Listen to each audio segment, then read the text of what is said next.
Most of you won't be successful because when you're studying and you get tired, you quit. And I'm here to tell you today, if you somebody came in my office the other day crying. I said, look, don't cry to give up, cry to keep going. Don't cry to quit. You already in pain, you already hurt, get a reward from it. Don't go to sleep until you succeed.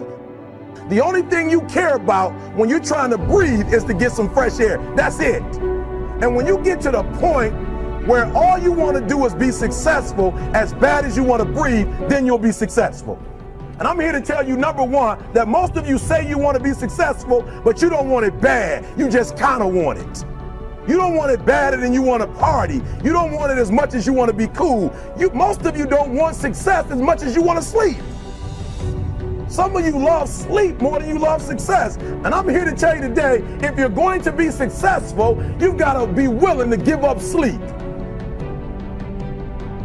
You got to be willing to work off for 3 hours of sleep, 2 hours. If you really want to be successful, some days you're going to have to stay up 3 days in a row. Because if you go to sleep, you might miss the opportunity to be successful. That's how bad you got to want it. You got to go days without, listen to me, you got to want to be successful so bad that you forget to eat.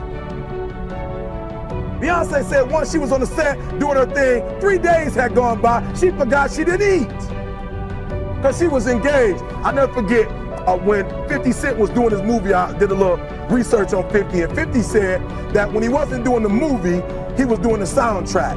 And they said, when do you sleep, 50? Sleep, he said, sleep is for those people who are broke.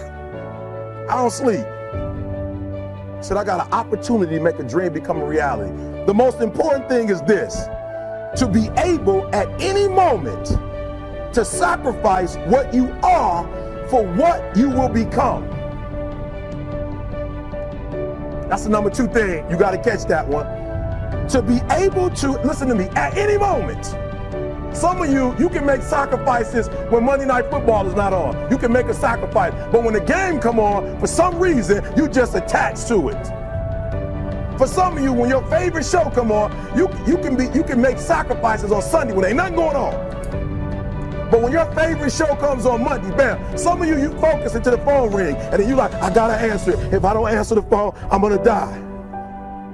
I'm saying to you today that there are some of you, if you give up your cell phone, you would be successful. But your cell phone is more important to you than your success. I'm gonna say it again, I'm gonna hurt somebody. I'm gonna hurt somebody. Some of you need to give up your cell phone because the time you spend on your cell phone could be used for your success. The time you could be using to be successful, you're using it on the cell. And the cell phone is not bringing you nothing but a bill. You're not tired, Eric. Your brain is telling you some dumb stuff. If you were tired, you wouldn't have been able to walk for an hour. Okay, so let's do this. Just run for 2 minutes. I'm trying to help somebody right now go to a whole other level. The Bible says the reason why you go back to sleep is because you've always gone back to sleep. It's like a default. You go back to sleep because all you got to do is stop going to sleep, and then you're going to stop going to sleep. All you got to do is stop fussing and cussing, and you're going to stop fussing and cussing. All you got to do is stop spending all the money you got and start saving it. Listen to me, I became #1 in the world. I became a millionaire not because I made more money. I became a millionaire because they told me millionaires only live off of 30% of their income. I want to make it plain for you. I became a millionaire because I did what millionaires did. I stopped living off 100%. Rich people don't work, they think. Poor people work. Poor people go, clock in, I make this much an hour. Rich people go, I put them to work and I make this much an hour.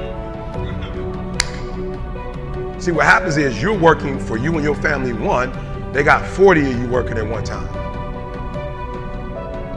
So they're giving you 20% and then they keeping the 80% off of 15,000 people. That's enough to have $22 million. So what you have to decide is, are you gonna keep being the 99% or are you ready to be a part of the 1%? Because it doesn't make a difference where you come from, high school dropout. It doesn't make a difference where you come from, GED. It doesn't make a difference where you come from sleeping in abandoned buildings. It doesn't make a difference where you come from a 17-year-old mom that got pregnant. It doesn't make a difference where you come from south side of Chicago. It doesn't make a difference where you come from pretty much raised in Detroit. It doesn't make a difference where you come from, took 12 years to get a 4-year degree. It doesn't make a difference. You know what makes a difference? What makes a difference is when you become a 99% or a 1%. And when I start thinking like, acting like, and behaving like a 1%er, everything changed. Is that clear?